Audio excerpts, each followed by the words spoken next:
डोक्याला हात लावून बसावं लागते. आपण राहिलेली ज्योतिर्लिंग म्हणजे दक्षिण भारतातली म्हणजे रामेश्वरम मल्लिकार्जुन आहे, ते करायला निघालो.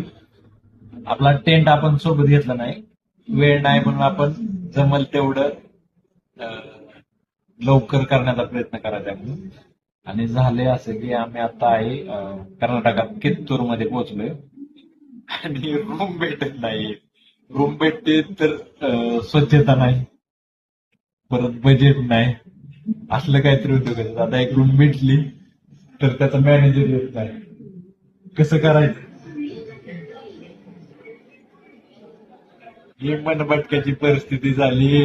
आपला टेंट घेऊन आलो असतो तर कुठल्या तरी देवळात टाकून झोपलो असतो. उद्योग लागतोय मागे, काय बोलावं.